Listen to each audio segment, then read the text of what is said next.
আপনি ছেলেকে, মেয়েকে, নাতিকে, পুতিকে ওসিয়ত করে দেন, যেদিন আমি মারা যাব সেদিন এই কোরআনটা আমার কাফনের সঙ্গে বেঁধে দেবে।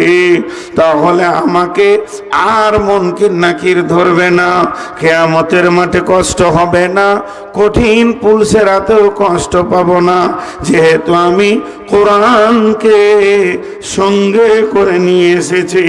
আর আল্লাহর নবী বলেছেন, আল কালামুল্লাহ বুরহানুন, কালামুল্লাহ মানে আল্লাহর কালাম, কোরআন শরীফ এটা তোমার জন্য দলিল। এই দলিলটা যদি তুমি সঙ্গে করে নিয়ে যেতে পারো রে, কঠিন কিয়ামতের দিনে তোমার আর কোনো অসুবিধা হবে না।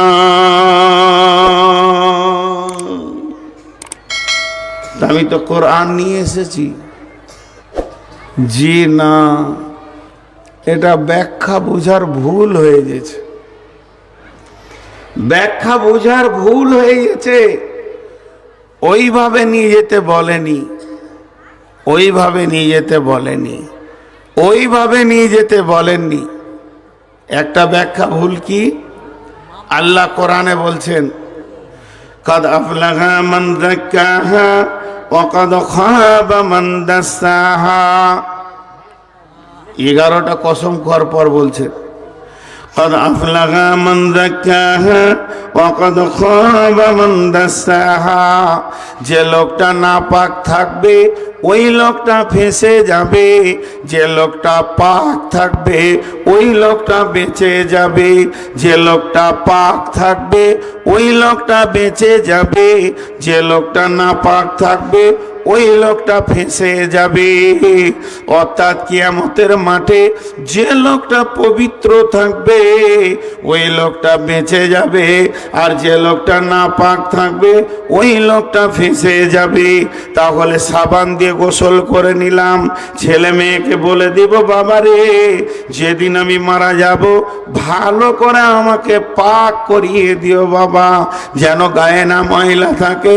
আমার আল্লাহ বলেছেন, قد أفلح من زكاها وقد خاب من دساها।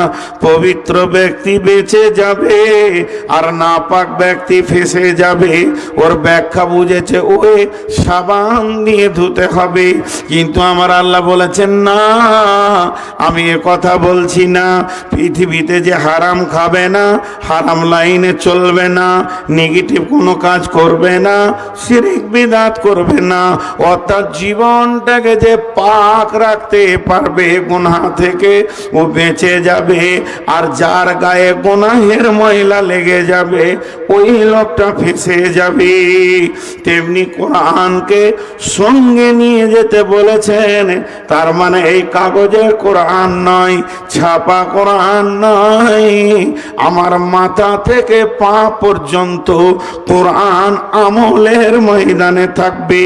আমার চোখের ব্যাপারে আল্লাহ বলেছেন, কুল্লিল মুমিনুনা ইয়াগুযুনা মিন আবসারিহিম। মেয়েদেরকে বলেছেন, কুল্লিল মুমিনাতি ইয়াগুযুনা মিন আবসারিহিন্না।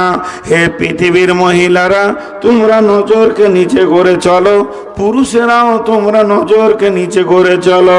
আল্লাহ তাবারাক ওয়া তাআলা চোখের ব্যাপারে দিয়েছেন, এটাকে মেনে চলতে হবে। সব জিনিস শোনা যাবে না, গান বাজনা শোনা যাবে না, কানকে তা থেকে হেফাজত করতে হবে। আল্লাহ যেটা ধরতে বলেছে তার গায়ে তুমি হাত দেবে, বিবিকে তুমি ধরবে, শালিকে ধরবে না। অতএব হাতের আমল তোমাকে কোরআনের উপরে করতে হবে। ওয়ালা তাকরাবুল ফাওয়াহিশা মা যাহারা মিনহা ওয়া মা বাতান। যেখানে গোপনে প্রকাশ্যে গুনার কাজ চলছে ওই জায়গায় তোমার পা যাবে না, ওই জায়গায় তুমি দাঁড়াবে না, তাহলে ওই জায়গাকে পা থেকে হেফাজত করতে হবে।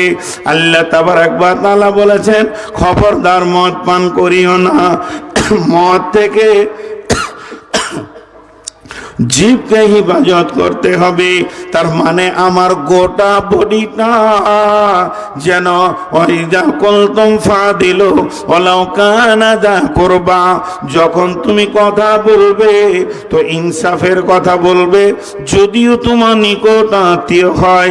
তার মানে আমার চোখ, আমার কান, আমার জিভ, আমার দিল, আমার মাথা, আমার হাত, আমার পা যেন কোরআনের দলিলের বাইরে চলবে না।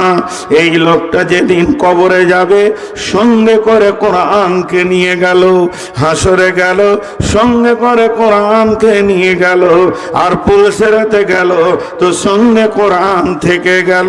এই লোকটা বলবে আল্লাহ জান্নাত আমার, যেহেতু আমি দলিল সঙ্গে এনেছি।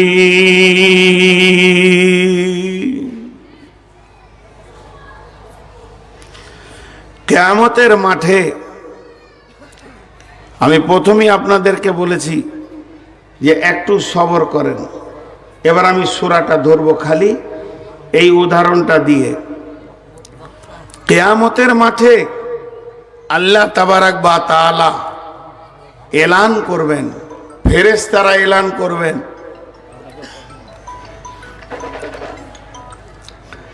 বিভিন্ন রকম এলান চলবে। তার মধ্যে একটা এলান কি, ওয়াউজিয়াল কিতাব, আল্লাহ বলবেন তোমাদের আমলনামা রেডি হয়ে গেছে। ওয়াজিয়া বিন নবীন, তোমরা নবীকে সঙ্গে করে নিয়ে এসো। ওয়াকুজিয়া বাইনাহুম বিল হাক্কি, আমি বাদী বিবাদীর মধ্যে হক বিচার করব। ওয়াহুম লা ইউজলামুন, আমি কারো উপরে জুলুম করব না। দুটি জিনিস আনতে বললেন আল্লাহ বিচারের আগে। একটা হচ্ছে তুমি যে নবীর উম্মত সেই নবীকে সাথে আনো, আর তুমি যে আমল করেছো তার সাক্ষী আনো। নবী তো একটা, উম্মত তো কোটি কোটি, কার সঙ্গে যাবে? কিন্তু জান্নাতীরা আল্লাহকে গিয়ে বলবে নবীকে সঙ্গে এনেছি। কেন? আমি আমার চেহারাকে, চলা ফিরা, উঠা বসা, লেনদেনকে নবীর মতো বানিয়েছি। আমার সাথে নবী আছে, দেখেন আমি এনেছি কিনা। আল্লাহ হাসবেন আর বলবে হ্যাঁ এনেছো। সাক্ষী কয় ফিউজুহিম মিন আসারিস সুজুদ, আমার এইখানটা কালো, হাঁটুগুলো কালো, নূরে ঝকমক করছে, এটাই আমার সাক্ষী, জান্নাত পেয়ে যাবে। তো এতক্ষণ যে আমি বক্তব্য রাখলাম 2-10 মিনিট ভূমিকা হিসেবে, উপস্থাপনা হিসাবে, তার একটাই কথা আমি আপনাদের সামনে তুলে ধরলাম। কোরআন হলো আমাদের পৃথিবীতে বেঁচে থাকার দলিল। আমরা যা করব কোরআনে তা পাওয়া যাবে।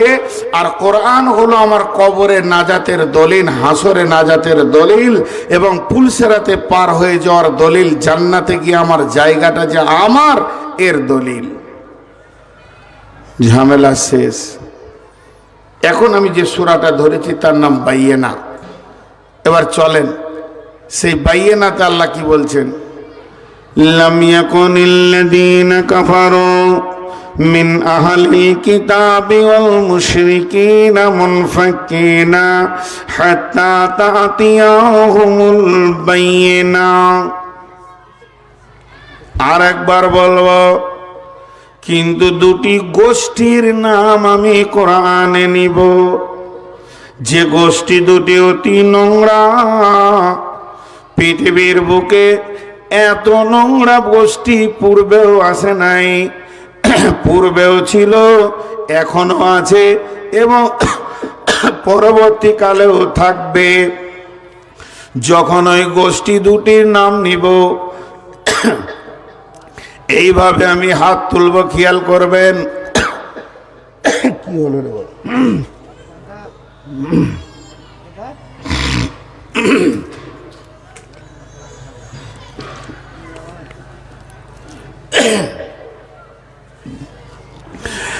লাম ইয়াকুনিল্লাযীনা কাফারু কাফারু কাফারু কাফারু একটা গোষ্ঠীর নাম বললাম, লাম ইয়াকুনিল্লাযীনা কাফারু মিন আহলিল কিতাবি ওয়াল মুশরিকিনা মুনফাকিনা হাত্তা তাতিয়াহুমুল বাইয়িনা। একটা গোষ্ঠীর নাম কাফের আর একটা গোষ্ঠীর নাম হলো মুশরিক।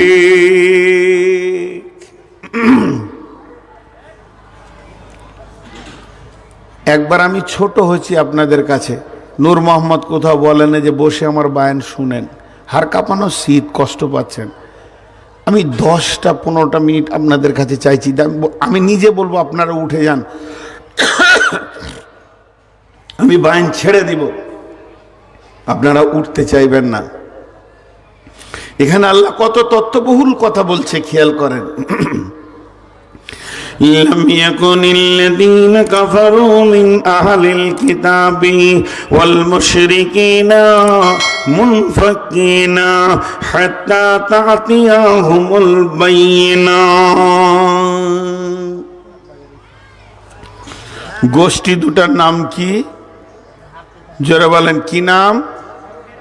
কাফের আর মুশরিক। ভাই বন্ধু সোনামানিক, একবারে মুখ খুলেন, খুব উচ্চমানের কথা হচ্ছে, খুব উচ্চমানের, 2 মিনিট পর বুঝতে পারবেন। গোষ্ঠী দুটার নাম কি? কাফের আর মুশরিক। এদের ব্যাপারে আল্লাহ কি রিজাল্ট দিচ্ছে দেখেন।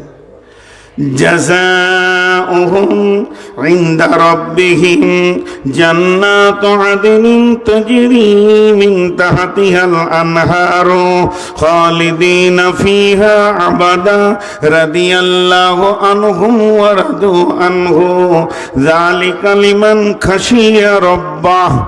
এই কাফের আর মুশরিকরা এমন জান্নাতে থাকবে, কিয়ামতের ময়দানে এরা কষ্ট পাবে না, পুলসেরাতে কষ্ট পাবে না, হাসতে হাসতে জান্নাতে যাবে। এমন একটা জান্নাতে যাবে যার তলদেশে কুলকুল করে নহর বইছে, সেখানে চিরদিন তারা থাকবে, আনন্দ করবে। কাফের মুশরিকরা জান্নাত যাবে। আপনাদের কি মনে হয়? কাফের মুশরিকরা জান্নাত যাবে, আপনাদের কি মনে হয়? যা এতগুলি লোক মুখ খুলেন না কেন? কাফের মুশরিকেরা জান্নাত যাবে, আপনাদের কি মনে হয়? কোরআন বলছে এরা জান্নাতে থাকবে এবং খুব উচ্চাঙ্গের জান্নাতে থাকবে। কাফির আর মুশরিক, প্রশ্ন থেকে যাচ্ছে আপনাদের মনে, দিয়ে হ্যাঁ বলতে পারছেন না। আজকে কি বার? একবারে মুখ খুলে না রে ভাই, কোথায় এসেছি? জালসা বাংলাদেশে করি, আনন্দ আছে। উত্তর দেয় মানে প্রশ্ন করার আগে বলবে যেখানে কি বলতে হবে। কতবার জিজ্ঞেস করছি ভাই, উত্তর দিচ্ছেন না গো। আজকে কি বার বললেন? তো কাফের মুশরিক জান্নাতে যাবে বলেন, নাহলে না বলেন। কাফের মুশরিক জান্নাতে যাবে না, কোরআন বলছে যাবে। এর নাম দলিল। কোরআন বলছে দলিল। এখানে আপনি কি করবেন? কোরআনের ভাষাটা শোনেন। লাম ইয়াকুনিল্লাযীনা কাফারু মিন আহলিল কিতাবি ওয়াল মুশরিকিনা। যারা নাস্তিক, একদম আল্লাহ মানে না, কোনদিন তারা ফিরে আসছে না, তারা কথা মানতে চাইছে না। আবার আহলে কিতাবের ভিতরে যারা মুশরিক, তারা ওদের মতো বক্র হয়ে গেছে, কোনো মতেই দিন মানতে চাইছে না। হাত্তা তাতিয়াহুমুল বাইয়িনা, যখন তাদের কাছে যতক্ষণ পর্যন্ত দলিল না পৌঁছেছে।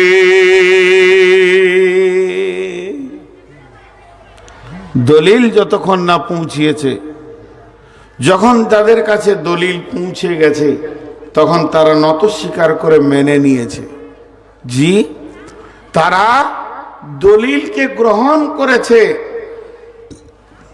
রাসূলুম মিনাল্লাহি ইয়াতুলু সুহুফাম মুতাহহারা। চলেন সেই কাফেরগুলোকে খুঁজে বের করি, যে কাফেরগুলো জান্নাতে যাবে, মুশরিকেরা যাবে। আল্লাহ কোরআনে বলেছেন, মানে হতেই হবে, কোরআনে একটা মিথ্যা নাই। তাই আমার রব বলছেন ওই কাফের মুশরিকেরা জান্নাতে যাবে। ও দুনিয়ার মানুষ, ও মুর্শিদাবাদের লোক, একবার ভেবে দেখো কারা কেমন কাফের, কেমন মুশরিক ছিল। তাদের জন্য আমার জান্নাত রেডি রয়েছে।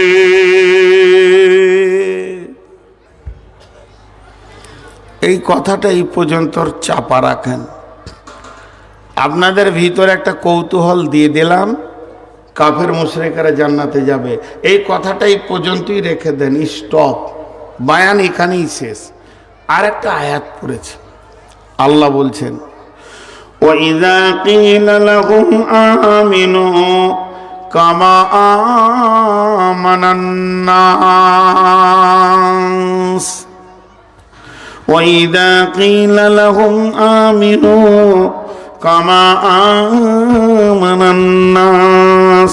তাদেরকে যখন বলা হতো ঈমান আনো, ওই লোকেদের মতো ঈমান, ওদের মতো ঈমান চাইছি, গোলতাললা ঈমান চাইনি, ওদের মতো ঈমান তোমরাও নিয়ে এসো। কেমন লাগছে না কথাটা? জি, মডেল মডেল। সবাই পৃথিবীতে মডেল হতে পারে না। এই গোটা পশ্চিমবঙ্গে মাধ্যমিক পরীক্ষা হয়েছে গত বছর, ওই পরীক্ষাতে গোটা ইন্ডিয়ার একটা ছেলে চ্যাম্পিয়ন হয়েছে। ইন্ডিয়াতে এত দামি রেজাল্ট আর কেউ করতে পারেনি, তা ও মডেল হয়ে গেছে। কেমন মডেল হয়েছে? এই চাওয়ালা ও সামনে এলো কেনে?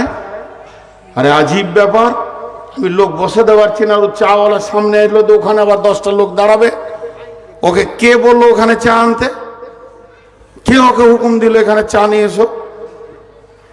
আমার দিকে তাকান। সেই ছেলেটার নাম হচ্ছে শফিকুল। উদাহরণটা মন দিয়ে শোনেন। সারা পৃথিবীতে ফেসবুকে তার ছবি আর তার নামের ছড়াছড়ি চলছে, অল ইন্ডিয়ার চ্যাম্পিয়ন ছেলে। তখন পৃথিবীর লোক কোণে কোণে, বাংলাদেশে, পাকিস্তানে ছেলেকে পড়াচ্ছে বাপ, এই পড়াশোনা কর, পড়বি তার শফিকের মতো পড়। মানে ও মডেল হয়ে গেছে। আপনি আপনার ছোট ভাইকে বকছেন, এই খালি ঘুরে ঘুরে বেড়াই, পড়াশোনা কর, পড়াশোনা করবি তো শফিকের মতো পর। তার মানে শফিক মডেল হয়ে গেছে। শফিক প্রত্যেকটি গার্জেনের হৃদয়কে ঠান্ডা করে দিয়েছে। তাই তারা নিজের ছেলেকে বকতে গিয়ে ওই শফিককেই তুলনা করছে। তাহলে এটা তো গার্জেনের কথা বললাম, স্বয়ং আল্লাহ বলছেন, তোরা যদি ঈমান আনবি তাহলে ওই লোকেদের মতো আন। এবার দেখেন কথাটা ধ্যান দিয়ে খেয়াল করেন, এটা মানুষের কথা নয়, এটা মানুষের কথা নয়, জিবরাইলের কথা নয়, নবীজিরও কথা নয়, আল্লাহ বলছেন। আল্লাহ কোনো একটা ব্যক্তির দিকে আঙ্গুল তুলছেন, আপনাকে আমাকে বলছেন, রে আজকের দিনের গোরাত্রির আমার শ্রোতার দল, তোরা যদি ঈমান আনবি ওই লোকেদের মতো ঈমান আন। ওয়াইদা কিলা লাহুম আমিনু কামা আমানান নাস। আল্লাহ বলেনি জিবরাইলের মতো আন, আল্লাহ বলেনি মিকাইলের মতো আন, আল্লাহ কোনো ফেরেশতাকে সামনে আনলেন না। আমার রব এমন একটা লোককে দেখাচ্ছে, হে মুর্শিদাবাদের মানুষ, বর্ধমানের মানুষ, তোমরা যদি ঈমান আনবে, ও নারী ও পুরুষ, ওই লোকেদের মতো ঈমান আনো। আমার কাছে অন্য কোনো ঈমান কবুল নাই, ওই লোকটার মতো ঈমান কবুল আছে। কামা আমানান নাস। নাস বলতে কে? আল্লাহ স্বয়ং বলছে ওর মতো ঈমান আনো। তাহলে সেই লোকটা কত দামি, সেই লোকটা কত মজবুত, সেই লোকটা কত দামি যে আল্লাহর দিলকে আপন করে নিয়েছে। আমার দিকে দেখায়নি, ইনার দিকে দেখায়নি, তার দিকে দেখায়নি, ওই লোকের দিকে দেখাচ্ছে। তাহলে সেই লোকটা কত দামি। চলেন সেই লোকটা খুঁজে বের করি। এবার আসেন জঙ্গে তবুকে আল্লাহর নবী সাহাবীদেরকে নিয়ে সফর শুরু করেছেন। যেতে যেতে যেতে যেতে এক মঞ্জিল, দুই মঞ্জিল, এইভাবে রাস্তা পার হতেই রয়েছেন। বিশ্বনবী এক জায়গায় গিয়ে বললেন, রে আমার সাহাবীরা, তোমরা এখানে তাবু গেড়ে দাও, এই জায়গায় তাবু খাটিয়ে নাও, এখানে রান্নার ব্যবস্থা করো, এই জায়গায় আরাম হবে, এই জায়গায় গোসল হবে, এই জায়গায় নামাজ হবে, এই জায়গায় খাওয়া পাকানো হবে, খাওয়া হবে, তারপরে রেস্ট নিব, রেস্ট নেওয়ার পর আবার নতুন সফর শুরু হবে। তাবুরাতে সাহাবীরা সাহাবারা জেলা মাজমাইনেরা কেউ তাবু রেডি করতে লাগলো, কেউ চুলা বানাতে লাগলো, কেউ হাঁড়িগুলো রেডি করছে, রান্না পাকাতে হবে। সব যেন নিজে নিজের কাজে ব্যস্ত হয়ে গেল। এরই ভিতরে এক দুজন সাহাবী ওই মরুভূমির আপনার বাবলার বনে একটা গাধাকে পেয়েছে। ওই গাধাটাকে টেনে নিয়ে এসে জবাই করে দিয়েছে। জবাই করে তার মাংসগুলোকে পিস পিস করে সুন্দর করে হাঁড়িতে দিয়ে আর মশলা দিয়ে রান্না শুরু করে দিয়েছে। এবার রান্না হচ্ছে, শুধু হচ্ছে না, রান্না শেষের দিকে পৌঁছে গেছে। একজন লকড়ি ঠেলছে, আর একজন দাঁড়িয়ে দাঁড়িয়ে মাংসটাকে নাড়ছে, আর একজন থালা নিয়ে দাঁড়িয়ে আছে। এই মাত্র নুন দেখবো, খাবো, আর সেদ্ধ হতে একটা দুটা মিনিট বাকি আছে, নিশ্চয়ই খাবারটা রেডি হয়ে গেছে। এমন সময় আসমান থেকে বার্তা চলে এলো। বার্তা এলো কি, ও দয়ার নবী গো, এক্ষুনি আপনার উম্মতের জন্য দুইটি জিনিসকে হারাম ঘোষণা করা হলো। এই মিনিটে, এই সেকেন্ডে হারাম ঘোষণা করে দেওয়া হলো। সেই দুটি জিনিস কি? একটা হলো গাধার মাংস, আর একটা হলো কি, নিকাহি মুতা। আগের যুগে এটা ছিল, এখন সিয়ারা রেখে দিয়েছে। কন্ট্যাক্টে কোনো মেয়েকে বিয়ে করা যেত। আমি মুর্শিদাবাদে 2 মাস থাকবো, তুমি আমার 2 মাসের বিবি হবে, আর আমি চলে গেলে অটোমেটিক তালাক হয়ে যাবে। এই নিকাহি মুতা তাদের কাছে বউ ছিল। এবং যখনই বার্তাটা পৌঁছে গেল, বিশ্বনবী বললেন, রে আমার সাহাবী, এটা তুমি সমস্ত সাহাবীদেরকে শুনিয়ে দাও। একজনকে ডেকে বললেন, আর এটা সফরে আয়াত নাজিল হলো। এবং বন্ধুরে, ওই সফরের ভিতরে একজন এলান করতে লাগলো, লোক সকল তোমরা কান করে শোনো, এই মাত্র আসমান থেকে 2টা জিনিসকে হারাম করা হয়েছে। কন্ট্যাক্টে বিবি যার যার কাছে আছে তাদের বাপ ভাইয়ের কাছে পৌঁছে দাও, আর না হয় তাকে মহারানা দিয়ে চিরসঙ্গিনী বানিয়ে নাও। কন্ট্যাক্টে বিবি বানানো যাবে না, ওটা আজকে রাত্রিতে আজকে এক্ষুনি হারাম করা হলো। আর একটা গাধার মাংসকে হারাম করা হলো। এটা মুসলমানের জন্য, এটা উম্মত মুহাম্মদের জন্য হালাল নয়, এটাকে হারাম ঘোষণা করা হলো। যখনই 2টি বার্তা তাদের কানে পৌঁছে গেল, তারা সঙ্গে সঙ্গে করলো কি, তখনই যে থালা ধরেছিল থালা ছেড়ে দিল, যে লোকটা লকড়ি ঠেলছিল সেও হাত ছেড়ে উঠে গেল। আর তো লাভ নাই। আর এরা দুজন এমনি করে হাঁড়িটা ধরে হড় হড় করে চুলোতে ঢেলে দিল, হাঁড়িটা ধুয়ে নিল। আল্লাহ তাবারাক ওয়া তাআলা বলছেন, ওয়াইদা কিলা লাহুম আমিনু কামা আমানান নাস, আল্লাহ যাদের উপরে আঙুল তুলেছেন, যে লোকগুলো আল্লাহ পছন্দ করেছেন, এগুলো হলো ওই সাহাবীরা। আল্লাহ আমাদেরকে বলছে, ও পৃথিবীর মানুষ রে, তোমরা যদি ঈমান আনবে তো ওই লোকেদের মতো আনো, তাদের কাছে হারামের খবর পৌঁছেছে, সঙ্গে সঙ্গে আমল করছে।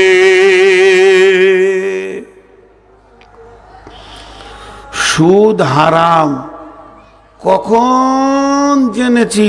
চলছে। নামাজ পড়তে হবে ফরজ, কখন জেনেছি? পড়ি না। হ্যাঁ, পর্দা করতেই হবে ফরজে আইন, কখন জেনেছি? পর্দা করি না। তাহলে সাহাবীদের সাথে আমাদের কত পার্থক্য দেখেন। শুনেছে, সঙ্গে সঙ্গে ইতাআত করেছে। তিনারা বলেছেন সামি'না ওয়া আতানা, শোনা মেনে, ইতাআত কিয়া মেনে। যখনই শুনেছি তখনই আমলে পরিণত করেছি। তা আল্লাহ বলছে, ঈমান আনবি তো ওদের মতো আন। ঈমান আনবি ওদের মতো আন। জি, অন্য কারোর মতো ঈমান লিব না। মদ হারাম শুনেছে, গ্লাসে ছিল ফেলেছে, হাঁড়িতে ছিল ফেলেছে, বাসনে ছিল ছুঁড়ে দিয়েছে, সঙ্গে সঙ্গে লাত মেরে দিয়েছে। আল্লাহ বলছে ওদের মতো ঈমান আন। জি, আজকে আমাদের ঈমানটা কেমন? এটাও চলছে, ওটাও চলছে, এটাও চলছে, ওটাও চলছে। আমাদের কাছে দলিল পৌঁছানোর পর আমরা দলিলকে কবুল করি না, আর সাহাবীরা দলিলকে কবুল করে নিয়েছেন। আর একটু এগিয়ে যাই। মা আমার, বোন আমার, মহিলাদের পর্দা ছিল না। ইসলামের প্রথম প্রথম মহিলাদের পর্দা ছিল না। হযরত উমর বললেন, নবীর ঘরে যেমন অবাধ চলাফেরা চলছে, মানুষ যে যার ঘরে পারছে ঢুকে যেছে, এইটা যা অবস্থা চলছে, মনে হয় যেন আমার রব পর্দাকে ফরজ করে দিবে। আজকে যদি পর্দা জিনিসটা না থাকতো তো কে কার জমি চাষ করত এবং কে কার জমিতে পানি ঢেলে দিত, এ খবর পৃথিবীর মানুষ খুঁজে পেত না। যে জাতিদের ভিতরে পর্দা নাই, দেখেন গা কি আচরণ চলছে, ভিতরকার খবর। তো হযরত উমর এটা একটা আশঙ্কা করলো, আয়াত নাজিল হয়ে গেল পর্দার। মা বোন কান করে শুনেন, আয়াতটা কখন নাজিল হলো? এশার নামাজের পর। এশার নামাজের পর জিবরাইল আমিন এলেন, আসার পর আল্লাহর নবীকে বলে চলে গেলেন, পৃথিবীর মুসলিম মেয়ে যারা কালেমা তাইয়্যিবা পড়েছে, কালেমার শাহাদাতের সাক্ষী দিয়েছে, তাদের জন্য পর্দা ফরজে আইন। আচ্ছা, এশার নামাজের পর একটা নতুন খবর এসেছে, মদিনায় কেউ শুনেছে, কেউ শুনে নাই। বাইয়েনা কাকে বলে দেখেন, দলিলটা কারো কাছে পৌঁছিয়েছে, কারো কাছে পৌঁছায়নি। হযরতে বেলাল ফজরের আজান দিচ্ছেন, হযরতে বেলাল ফজর আজান দিচ্ছেন।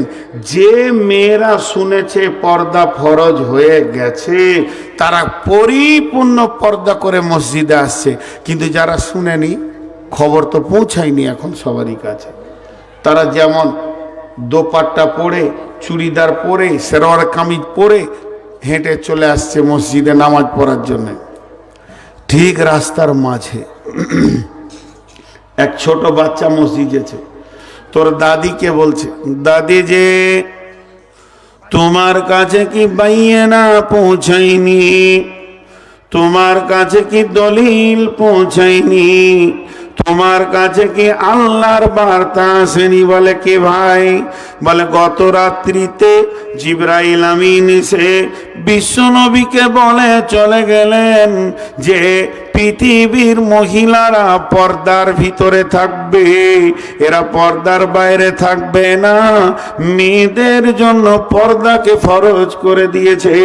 তো মেয়েটি কেমন, ওর চালন কেমন, ওর চালচলন কেমন, ওর মিজাজ কেমন, ও আমার মা, আমার বোন, একটা মিনিট খালি কান করে শুনেন।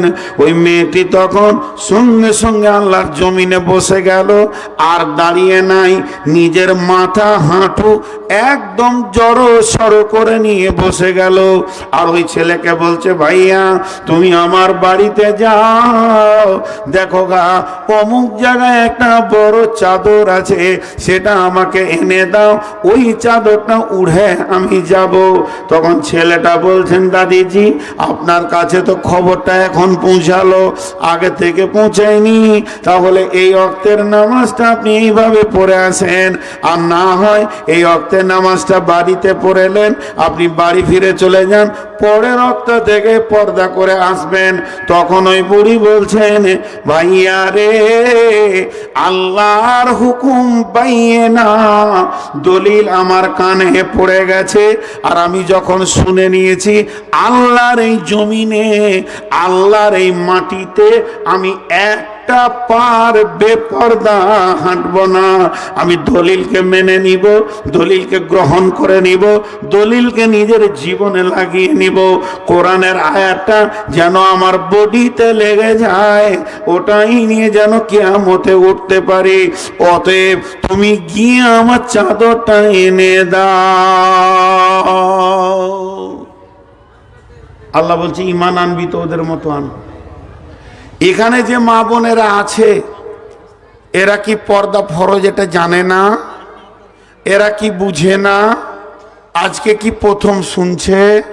এর আগে এদের কি জানা ছিল না? এর আগে কি কোনো আলেম বলেনি যে পর্দা হচ্ছে ফরজ? বাইয়ে না গ্রহণ করতে রাজি লয়। এবার আপনি আমি বলি, বিচারটা আল্লাহর হাতে দিচ্ছি না, এখন ছেড়ে দেন, কিয়ামতে বিচার তো আল্লাহই করবে। এখন আপনি আমি বলি, এই মেয়েগুলো কি মুসলিম না নন মুসলিম? মুসলিম কি করে হলো? কোরআন মানলো না, কোরআনকে প্রকাশ্য মানছে না, তাহলে এদেরকে কি বিচারে ফেলবেন?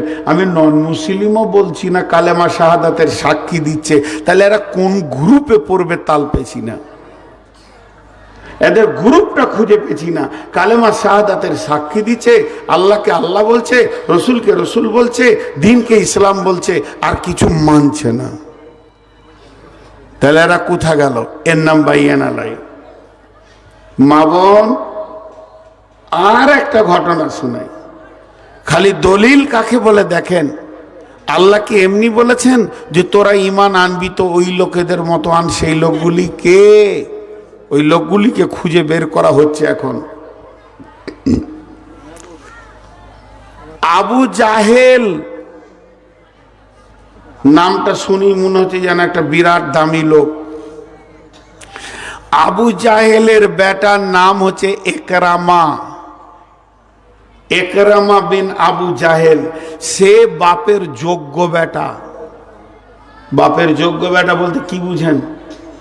মানে আবু জাহেল যত খবিস, তার 1.5 খবিস ওর বেটাটা। তার মানে বাপের যোগ্য বেটা, ইসলামের প্রকাশ্য শত্রু। তো আবু জাহেলের বেটার স্ত্রীর নাম উম্মে হাকিম। আসলে ওর নাম উম্মে হাকিম নয়, নাম অন্য আছে। হাকিমের মা, ওর বেটার নাম হাকিম, ওই জন্য ওকে হাকিমের মা বলে ডাকে। বেশ কিছু মেয়েদের নাম বিলুপ্ত হয়ে যায় বিয়ের পর। নাম কুলসুমা, কিন্তু ওর ছেলে পিলে হয়ে গেছে, একটা নাম রেখেছে জহির। তো জহিরের মা, জহিরের মা, বোনও বলছে জহিরের মা, ভাইও বলছে জহিরের মা, বাপও বলছে জহিরের মা। কোথা গেল রে? মানে ওর আসল নামটা হারিয়ে গিয়ে এখন জহিরের মা হয়ে গেল। ঠিক ওই রকম উম্মে হাকিম, ওর বেটার নাম ছিল হাকিম, তো হাকিমের মা। তা আবু জাহেলের এটা কে হলো? মেয়েটা বৌমা, ওর বেটার স্ত্রী। এই মেয়েটি, শুনেন ঘটনা। যেদিন মক্কা বিজয়ী হলো, বিশ্বনবী মক্কায় আসলেন, সৌদি আল্লাহ নবীর হাতে চলে এলো। এমন সময় আল্লাহর নবী একটা কাগজে পরিচিতে 10 থেকে 12 জনের নাম লিখে দিলেন। নামটা লেখার পর সেটা কাবার দেওয়ালে আবার কাপড়ের সঙ্গে সেটাকে চিটিয়ে দিলেন, আর বলে দিলেন এই 10-12টা লোকের রক্তের কোনো মূল্য নাই। এখন যদি আমাকে কেউ মার্ডার করে, আমার রক্তের মূল্য তার কাছে নেওয়া যাবে। আল কাতল বিল কাতলে, কতলের পরিবর্তে কতল। কিন্তু আল্লাহর নবী বললেন এই 10টা লোকের রক্তের কোনো মূল্য নাই। তার মানে হচ্ছে এদেরকে যেখানেই পাবে মার্ডার করে দাও, এদের পৃথিবীর বুকে বেঁচে থাকার কোনো অধিকার নাই। এরা এত বড় খাবিস, এরা দ্বীনের এত বড় শত্রু, এদেরকে দুনিয়া থেকে উড়িয়ে দাও, এদের থাকার অধিকার নাই। তার মধ্যে ওই লিস্টে 1-2 নম্বরের ভিতরেই যার নাম আছে তার নাম হলো একরামা বিন আবু জাহেল, আবু জাহেলের বেটা একরামা। রসুলের হাতে সৌদি চলে এসছে, সৈন্য শক্তি সবকিছু। এবারে এরা 10 জন লুকিয়ে বেড়াচ্ছে, তার মধ্যে একরামাও লুকিয়ে বেড়াচ্ছে। ওর কানে কেউ বলে দিয়েছে, একরামা খবর শুনেছিস মার্ডারের লিস্টেতে তোর নাম আছে 1-2 নম্বরে। তুই তখন লুকিয়ে লুকিয়ে বেড়াচ্ছে জানকে বাঁচাবার লেগে, লুকাতে লুকাতে পালিয়ে গেল। তো একরামার বিবি উম্মে হাকিম রসুলকে গিয়ে বলছেন, ইয়া রাসূলুল্লাহ, ইয়া হাবিবাল্লাহ, ও শফিউল মুজনাবিন রাহমাতুল লিল আলামিন, দয়ার নবী গো, আমার স্বামী একরামা আবু জাহেলের বেটা, আপনি তাকে মারার অর্ডার দিয়ে দিয়েছেন। ও যদি মরে যায়, আমি এখনো জোয়ান মেয়ে, আমার জীবন জৈবন কোথা কাটবে? ছোট ছোট বাচ্চাগুলো রয়েছে, এতিম হয়ে যাবে। দয়ার নবী, এই আইনটা, এই নিয়মটা, যে ফয়সালাটা আপনি দিয়েছেন, এটা পুনর্নির্মাণে বিবেচনা করা যাবে কিনা, আবার দ্বিতীয় কোনো চিন্তা করা যাবে কিনা, আপনি একটু ভেবে চিন্তে দেখেন। আল্লাহর নবী বলছেন, আমি ইমোশনাল হয়ে এটা করিনি, আমি পাগলা হয়ে করিনি। ওরে একরামা বিবি উম্মে হাকিম, তুমি শোনো, ওই রকম ইসলামের শত্রু আল্লাহর জমিনে বেঁচে থাকার অধিকার নাই। ওর আপিল মানল না, ওর আপিল মানল না। নবীজি বলছে যেখানেই পাবে ওকে শেষ করে দাও।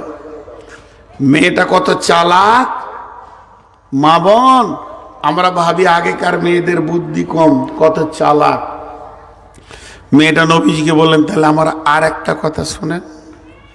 বলে কি? 2-4 মাস মুলতবি করে দেন, আমাকে 2-4টা মাস, 5টা-6টা মাস আমাকে সুযোগ দেন।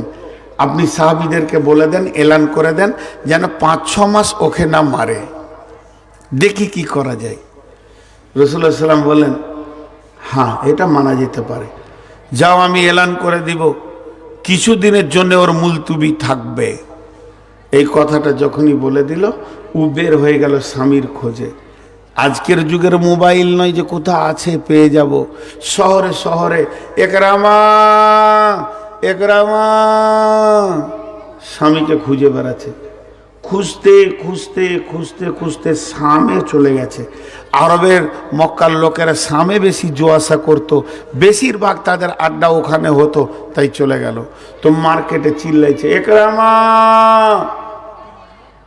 তখন ওর কাছে ভিড় লাগিয়েছে। কি হলো জি? ওই মেয়ে ছেলে, তুমি চিল্লাইছো কেন? বলে আমার স্বামীকে খুঁজছি, ওর নাম একরামা। তোমাদের এই শহরে কোনো বাইরের লোক আছে? মক্কা মদিনার লোক আছে? তো লোকগুলো বলছে একটা বাইরের লোক আছে, এই গলির ভিতরে চলে যাও, ওই দোকানে কাজ করছে, দেখো গা তো ওটা তোমার কেউ আছে নাকি। চলে গেল মেয়েটা, ঠিক দোকানে গিয়ে দেখছে হ্যাঁ স্বামী কাজ করছে। স্বামীকে গিয়ে বলছে, স্বামী আমার চলো ফিরে যাই, নিজের দেশে। স্বামী বলছে, বিবি রে, স্বামী আছি তো বেঁচে আছি, মক্কায় গেলে জীবনে শেষ হয়ে যাব, আর বেঁচে থাকবো না। বিবি বলছে, স্বামী রে, তোমাকে বাঁচানোর জন্য আমার জান পেরেশান লেগে আছে, অতএব চলো ফিরে যাই। আমি নবীজির কাছে মুলতুবি চেয়ে নিয়েছি, তুমি আমি ফিরে যাব, তারপরে যা ঘটবে চলো। ঠিকই বলছিস তো? বলে হ্যাঁ। চলো। হাঁটতে শুরু করলো ওরা মক্কার দিকে। হাঁটতে হাঁটতে হাঁটতে হাঁটতে সূর্য উঠলো, সূর্য ডুবে গেছে।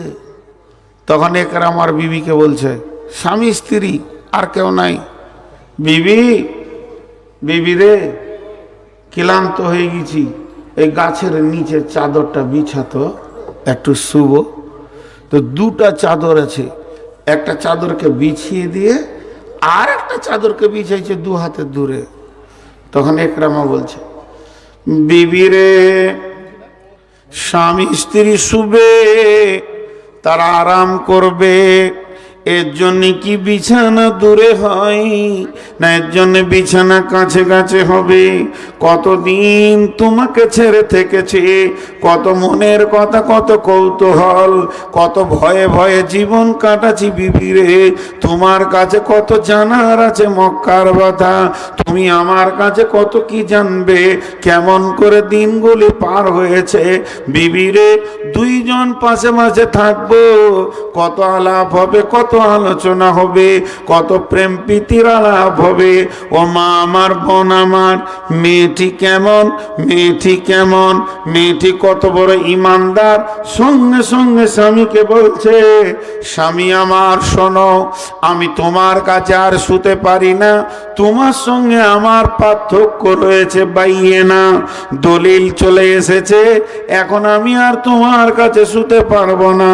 তার কারণ হচ্ছে বিশ্বনবী মক্কায় এসেছেন, আমি বায়াত হয়ে গেছি, আমি কালেমা পড়ে নিয়েছি, আমি কালেমা শাহাদাতের সাক্ষী দিয়েছি, এখন আর আমি মুশরিকা নাই, এখন আর আমি কাফেরা নাই, এখন আমি মুমিনা মেয়ে হয়ে গেছি, আল্লাহ ওয়ালি হয়ে গেছি। আর একটা মুমিন মেয়ে কাফের ছেলের সঙ্গে মিশতে পারে না।